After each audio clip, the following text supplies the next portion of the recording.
Okay, hello everyone, my name is Argyris. I work at the Sainsbury Lab, so the place where James Locke from This Morning worked as well. And what I'm really interested in is like how plants and like different organisms make like different like intricate shapes as they develop.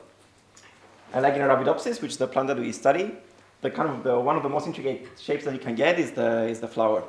So that's what I'm going to talk about today.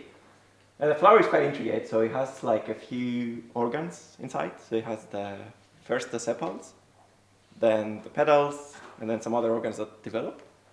But we have to start from somewhere, so we're going to start with the sepals. So the sepals are, so you have the flower meristem, and then you have the sepals growing at the four poles of the meristem, and then they start to fold over the meristem.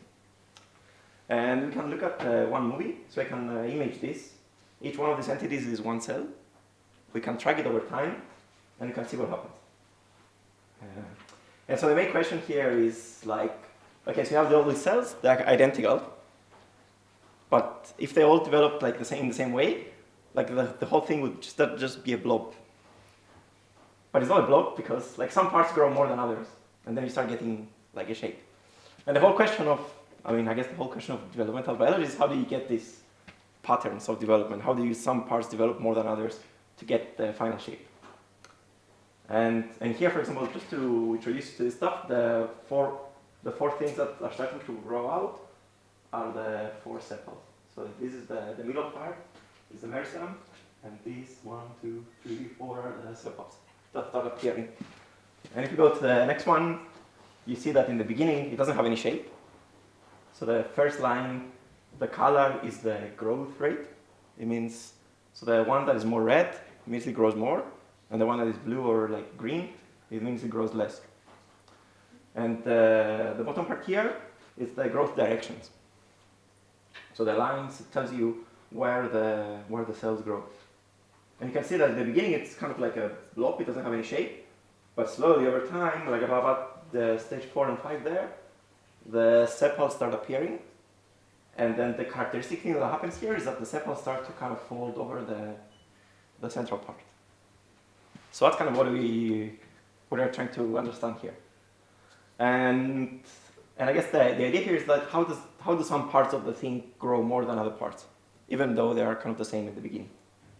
So that's kind of the whole question. And one idea is that there might be some kind of genetic preference, right? And this is kind of an old idea.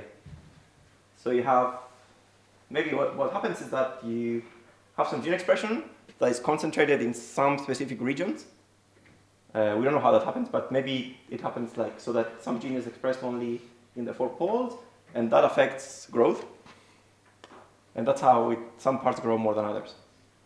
And that's kind of an old idea. A lot of people have studied it over time for the flowers, and even the great Alan Turing studied it in the 50s, before we even knew about genes even. Actually, I recommend this paper. It's a really good paper by Alan Turing in 1952. It's called On the Chemical Basis of Morphogenesis. It's a really good paper. But it's an old idea. But what I'm really excited about is that there might be some other influences, not just genetic stuff, but mechanical signals. So what I mean by mechanical signals is that, okay, it's a plant, but it's still like a physical being that exists in the real world. So there are kind of forces affecting it as it grows. And forces affect it in different ways depending on its structure, right? So if you have like a uniform structure, it affects it in different ways because the way that we think plants grow is that all the cells in the tissue, they get water in, and then they expand, and then they push the other parts, right? So the epidermis part is kind of under tension, right? Because all the parts inside it grow and push it. And then there's some forces generated on the surface. But if the whole surface was the same, right, then all the forces would be exactly the same everywhere. But you know that tissues are not exactly like homogeneous, right? So for example, if you have the meristem and you have something else growing, you get like this bit here. And so the forces inside here won't be the same as the forces here.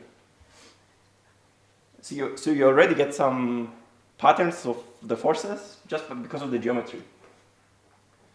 And then we also know that the microtubules. So microtubules are a network of tubes inside the cells that that contribute to many things. But we think that they align in the same direction as the forces, or we call it also stress sometimes, like mechanical stress.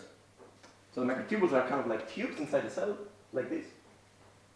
And they can align in one direction or the other. And they usually align in the direction of the force. So a force is like a vector thing. So it has a magnitude, but it also has a direction. So if the direction is this way, the microtubules also align this way. And what does the microtubules do is that they affect the deposition of cellulose. So if you have, okay, we use this one. So if you have microtubules, if the direction they align, they also align the cellulose fibers. And then they affect growth because, imagine if you have a cell, if the cellulose fibers are this direction, this part will become stiffer, and so it will glow in the other direction. Whereas if the microtubules are not aligned, then the cellulose fibers will go everywhere, and then you get growth isotropically. Whereas here you get anisotropic growth. So we think there's a connection between the geometry and the forces with the microtubules, and then with growth via stiffening of the cell wall, if that makes sense. And then the cells will grow in different ways, depending on the forces, depending which affect the microtubules, will affect cellulose, which will affect the stiffness, which will affect the growth. And then this growth will affect back the organ geometry, and there's a whole loop here. And we have some evidence of this happening. So what we can do is we can measure the microtubules because we can image them.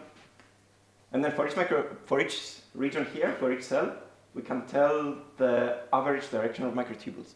And then we can draw a line. And this is this yellow line here. And if we compare it with the direction of growth, it's kind of perpendicular on the would-be sepals, which is consistent with this idea here, that the microtubules are perpendicular to the growth direction. So this gives us some evidence that this may be true. And another thing that we can do then is we can also disrupt the microtubules. So there's this protein called catanin. So the microtubules, the way that they align is there's this protein that cuts them as they grow, and then that can make them aligned in some direction. So if you disrupt this protein, you can see that the sepals, they don't grow as well. So they still grow. Some of the directions are correct, but they don't fold as they fold here in the normal case. So they grow more this way instead of more this way to be able to fold over the central part. So that's kind of two pieces of evidence. So the first is this one. So if you see where the microtubules are, they're kind of opposite to the perpendicular to the direction of growth, which is consistent with this idea here that the microtubules enhance the stiffness of the cells in some directions but not in others, which means that you get growth in only one direction but not in the other. And this is consistent with this because if the microtubules are this way, then this direction will be stiffened, it will be stiff, so then it will more growth will happen this way, which is what we see. So that's one piece of evidence, and the second piece of evidence is that if you disrupt the microtubules, they don't grow in the correct direction. They kind of grow more this way instead of this way, so that they kind of start to fold, which is what happens in normal plants. And the other piece of evidence that we have, which is where my real work is, which is in models. So the way that we do this, in general in models, we try to get our hypothesis into some formal model, in some mathematical model. So what we can do is, the ingredients that we need some kind of surface to use. And what we do is we can use the microscope image, and we can extract, we call it a mesh, which is like a collection of polygons. But this thing is just a surface, because we think that it's the surface that's important, because it's the one that is under tension. But because we don't have the inside cells, we try to emulate the inside cells that grow and push it by just having a force that pushes everything upwards. So we have our mesh, we push it upwards, and then using some mechanical equations, you can compute the direction of the forces. So here is the color is the magnitude of the force, and the line is the direction of the force.